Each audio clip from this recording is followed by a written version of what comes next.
जय श्री राधा माधव।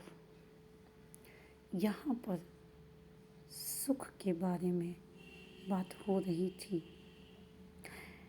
कि जो पदार्थ हमें एक बिंदु से अधिक ना लगे और जिसकी कोई लंबाई चौड़ाई भी ना दिखाई दे, उसे भी यदि हम अणुवीक्षण यंत्र से देखें तो उसमें हमें लंबाई और चौड़ाई दोनों दिखाई देंगी। इसी प्रकार आत्मा का भी अपना परिमाण होता है, उसका भी अपना मेजरमेंट है, पर हम उसका अनुभव नहीं कर सकते। जब हम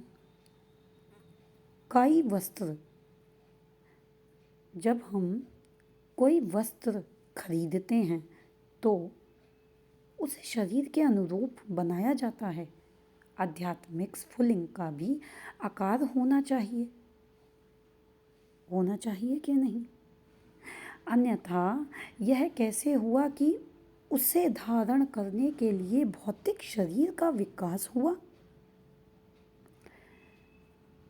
इसका अर्थ निष्कर्ष यह निकलता है कि दिव्य आत्मा निर्विशेष नहीं है, यह यथार्थ में एक व्यक्ति है। ईश्वर एक वास्तविक पुरुष है और उनका सूक्ष्म अंश होने के कारण आत्मा भी एक व्यक्तित्व है। यदि पिता में निजी स्वरूप और विशिष्टता है तो पुत्र में भी ये अवश्य होंगे, और यदि पुत्र में ये हैं तो हम निश्चित रूप से कह सकते हैं कि पिता में भी ये होंगे।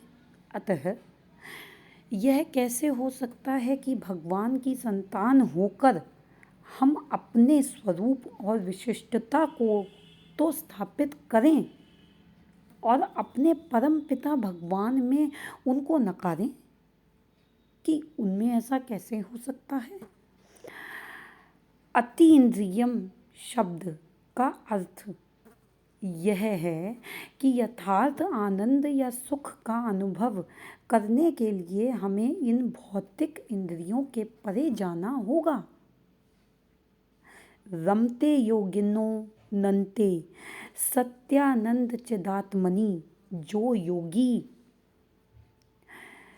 रमन्ते योगिनो नन्ते सत्यानंद चिदात्मनि, जो योगी आध्यात्मिक जीवन के अभिलाषी हैं, वे भी अपने अंतःकरण में स्थित परमात्मा पर चित्त को एकाग्र करके सुख अनुभव करते हैं।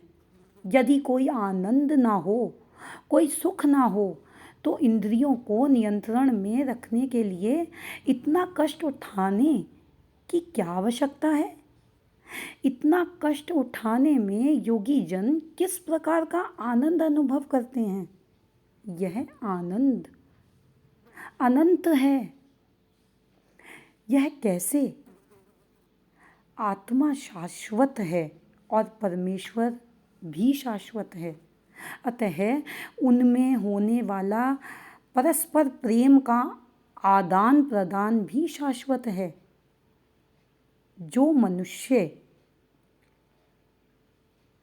वास्तव में बुद्धिमान है, वह अस्थिर भौतिक शरीर, जीवित इंद्रिय सुख से दूर रहकर अपने सुख को आध्यात्मिक जीवन में स्थित करेगा।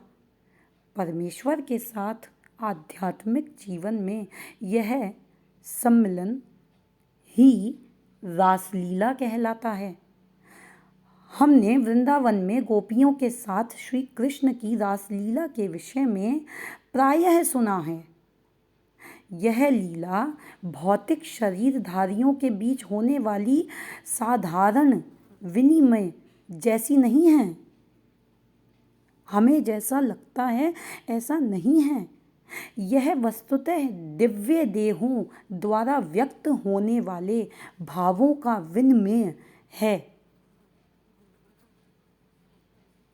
इस रहस्य को समझने के लिए मनुष्य को